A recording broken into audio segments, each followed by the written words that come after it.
welcome back to another episode of the Transfer Portal CFB presented by NoContextCFB. We're talking New York Giants draft today, and we've got a great guest with us today. It's Patricia Traina.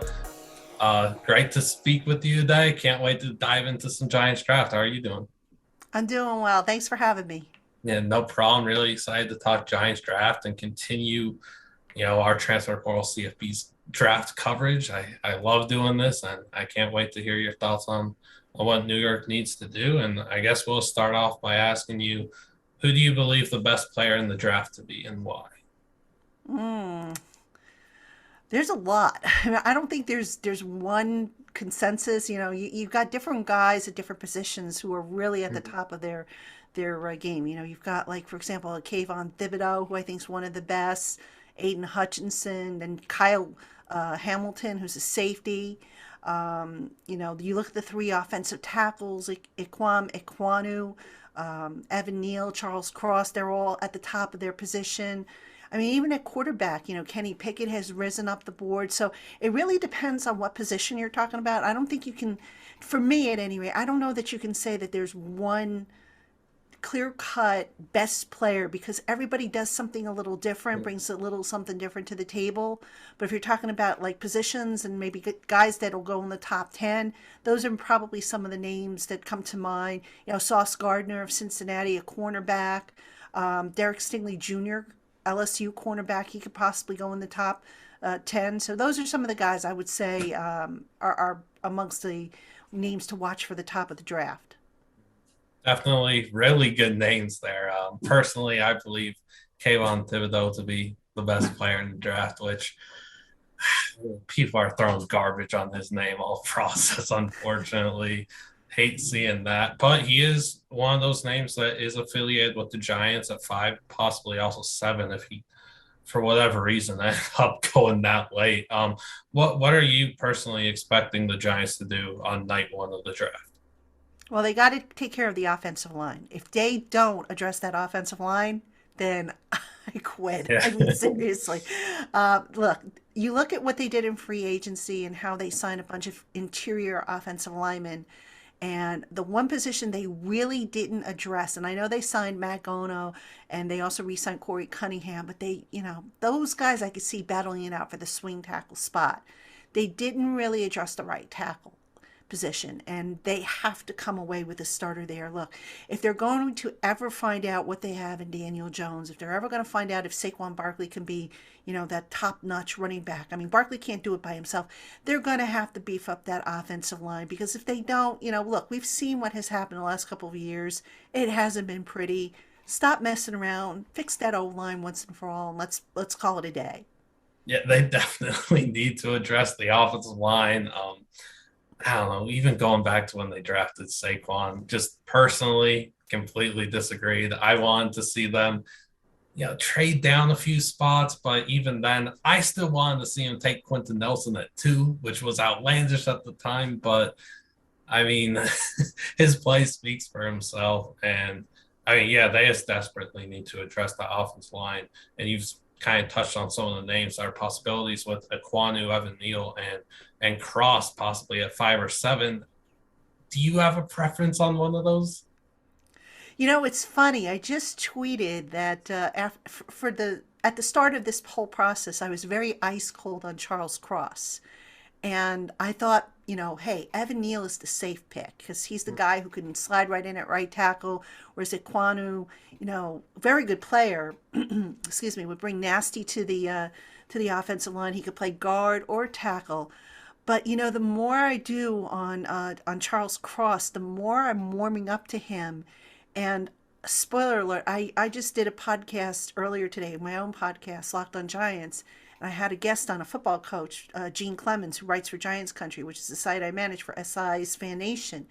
And we were talking about this, and I don't know, just hearing about Cross from him and how they could potentially use him, going back and listening to one of the announcers who called, I think it's the play-by-play analyst who was on Giants.com's Big Blue Kickoff Live, and listening to what he had to say, I'm really, really warming up to Charles Cross. He's a top-notch pass blocker, and you look at what Brian Dable, the head coach, did in Buffalo, how he didn't really run the ball as much. They did more passing than they did running of the ball. So the more I think about it, the more I think he might be the guy they look to. Now, they look at him at 5 or at 7? That I don't know. But I like what I've been seeing and reading, and I've looked at some of his film, and I'm like, wow, why didn't I see this earlier? But I guess better late than never. Yeah, those Mike Leach offensive tackles often I just thrive in pass protection, obviously, and he's been dominant. I'm really glad to see he's getting talk as a potential top five, top 6, 7 pick. I'm really happy for him.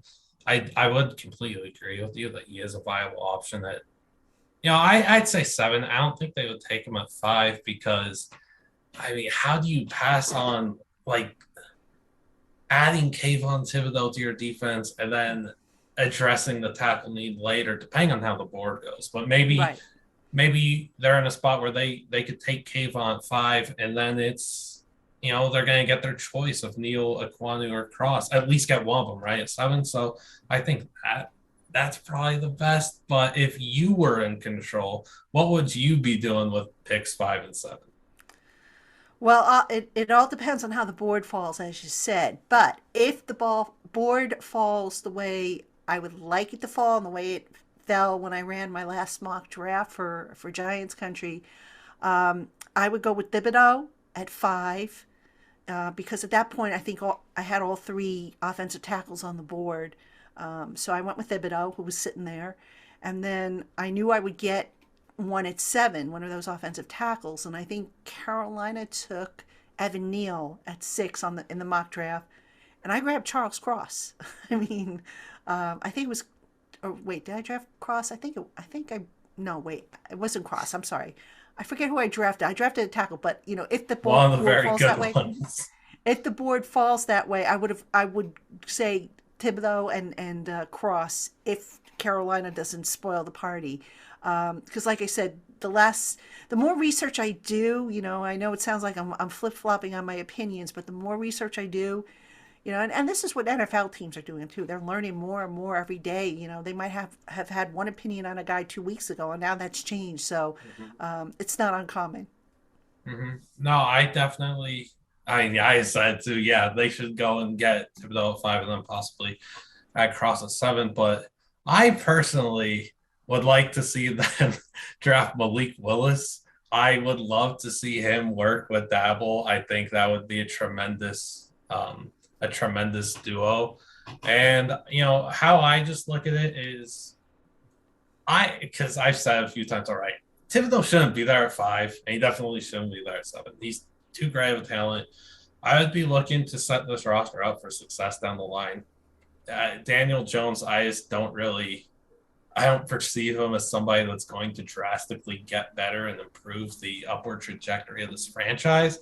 So I would, with a new regime in, I'm going starting fresh at quarterback with Malik Willis, adding one of the talented offensive linemen at 7, and we're starting to build a new offense and a new outlook for this franchise that hasn't had like great hype surrounding the offense, right? It's just been so many low points. And then going in the next year's draft, if you play it out with Jones, you're risking not even getting one of CJ Stroud or Bryce Young, and then if you don't get either of them, and then you're in quarterback disaster land, much like the Cleveland Browns were for years, and you don't want to be there. I don't know. I just love the idea of going out, securing Malik Willis, getting a talented offensive lineman for him to grow with, and then next year, getting like Jackson Smith-Njigba, I think would be a home run for the Giants.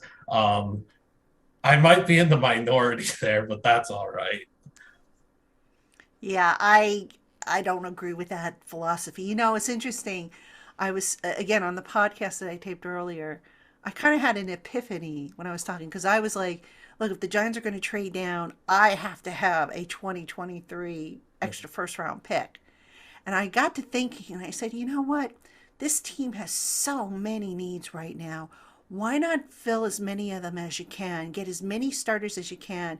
And if I can get an extra, first round pick at the bottom of this year's draft, or an extra pick somewhere in the top 50 or even the top 75, that's going to help the team now. Now, I get your point with the quarterback, but I'm not sold on this quarterback class. I know some people have said it's not as bad as it sounds, but look, I think this has a way of working itself out. And, we don't know what Daniel Jones can be. For all we know, under Dable, he might blossom into a superstar. So I know it's a bit of a gamble, but they looked in the film, and there's things to like about Daniel Jones in this film. There are things that you don't like about his film. You just gotta kind of hope that they can get him right, and it starts with putting a good offensive line in front of him, using the receivers that he has properly. I don't think they used some of those guys properly last year. Getting a solid running game going, and just seeing what comes of it. And I just I get what you're saying again, but I'm not ready to scrap Daniel Jones just yet. I want to see what he can do with a competent group of supporting casts around him. I understand that. And you did even speak to like trading down. I love that possibility as well, picking up some extra picks, even in the middle rounds of this draft.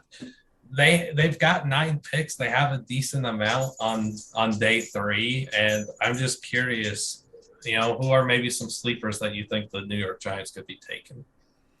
Oh gosh. I don't have any names per se, but I'll tell you some positions I would look for. Definitely look for running back in day 3. I could see that coming maybe late in the draft. One of the sleeper. I'm trying to think.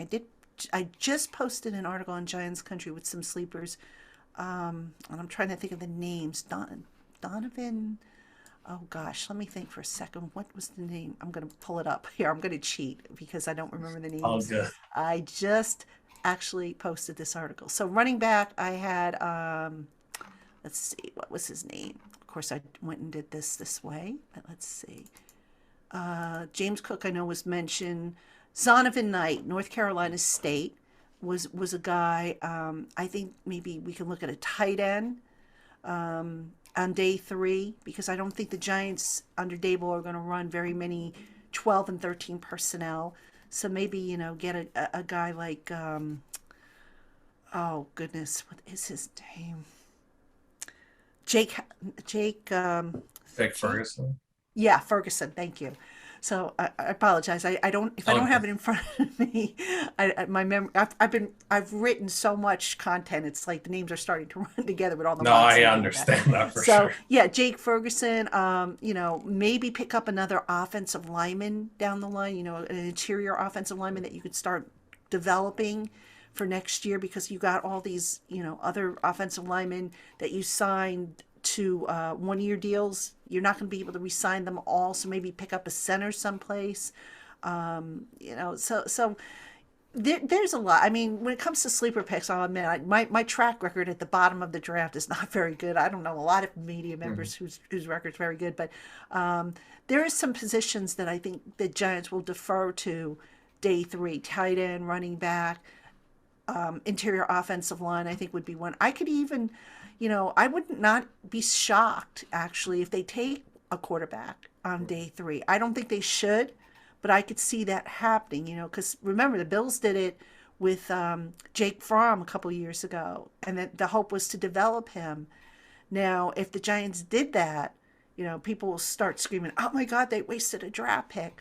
But maybe, it's a guy they can develop, because again, if Daniel Jones doesn't work out, you figure Tyrod Taylor will be the starter next year. I don't know if Davis Webb has a long term future on this roster. I mean, he's a very smart player. I could see him becoming a coach. That's how smart he is. But, meanwhile, get a young quarterback that you can develop and maybe push up the line if he works out. So I would not be stunned if they take a quarterback somewhere on day 3. I don't think they should, but I could see it happening. Yeah, Bailey Zappi from Western Kentucky, That was the name I record-setting had. quarterback. Hmm. Yeah, we had an interview with him a few months ago. Tremendous dude. I'd love to see him carve out a role in the NFL. EJ Perry from Brown, I know, is getting a lot of attention. Killed it at the Shrine Bowl. Also might get looks at wide receiver.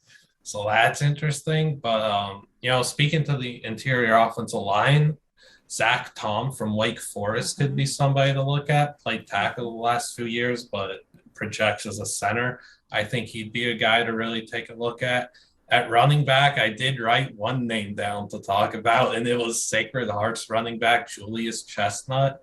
I think he's worth looking at as a UDFA. I know the Giants don't have a seventh rounder at the time right now, but Thank God. yeah, but if they were to pick one up or something, I think maybe he's a guy to look at. He had an insane uh, college dominator rating in the 95th percentile. He's got superb breakaway speed, sound footwork, and he's really tough to tackle. I don't know. I just love small school running backs and love seeing him carve out roles. I think he'd be a guy to look at that could potentially climb his way up the depth chart. And then the other one I wrote down was an edge rusher, Jeffrey Gunter from the Coastal Carolina. He actually grew up a Giants fan, grew up idolizing Michael Strahan. Mm. I think he's got a really bright future, really great person. He's got an innate hunger. Dude has such insane work ethic, and just his quickness and violence off the edge is gonna really really gonna help him out as a pass rusher in the NFL and win a lot of reps. I think he's somebody that the Giants should also keep an eye on. Yeah, I mean, look, a lot of small school names in there, but you know what? Sometimes you can find some real gems. And, one of the things I like about Joe Shane and Brandon Brown, the assistant general managers, they are leaving no stone unturned. It's not, oh, we've got to take all guys from proven schools, proven programs, the Alabamas. I used to cringe at this, to be honest with you. And no disrespect to Alabama or Syracuse or Boston College or any of those schools, but the previous coaching staffs all seem to have an affinity for drafting from from those particular schools. The last staff, it was Alabama and Georgia. And it was like, hi, there are other schools where you can find talent. You don't always have to go to Alabama and Georgia. And sometimes, some of those players that come out of those schools, because they have the name of the school behind them, that tends to inflate their value, if you will, or their perception. So I like that the Giants are being thorough here. You've got to be thorough. You've got to look under, every stone possible, because you just never know where you're going to find somebody. You can even find somebody playing, on a sandlot, behind a supermarket if you're not careful. So I like what they're doing, and I'm curious to see how many small school players the Giants bring in, whether it be in the draft or whether it be as undrafted free agents. Yeah, definitely looking forward to that. And then, of course, another team that had an affinity for certain programs was the Raiders with Alabama and Clemson these last few years. My goodness, it's just not a winning strategy in the NFL. But I really thank you for your time, Patricia. It was great having you on talking Giants draft. Really appreciate you. If you want to plug any of your podcasts, Twitter, whatever it be, go ahead. Yeah, you can find my written work on giantscountry.com, which is part of the Sports Illustrated Fan Nation network of NFL publishers. My podcast is the Locked On Giants podcast. We've had some fantastic guests this past month. We've had Chad Reuter of NFL.com, Emery Hunt, Coach Gene Clemens, who's one of my writers over at Giants Country. Just we've had so many guys. I've lost track of how many we've had. And then if you want to follow me on Twitter, it's at Patricia_Traina, Traina. And going back to the Locked On Giants podcast, we are on YouTube. So if you look it up, you'll see the list of all the guests we've had and the shows that we've done, and join us. Subscribe and like the channel, and take part in our weekly listener mailbag. Definitely go and do that. Go subscribe to the Giants Locked On podcast over on YouTube, and please subscribe to us as well on YouTube at the Transfer Portal CFB. Appreciate everyone for watching this. Appreciate you again, Patricia, for doing this, and we'll see you on the next one. Thank you all.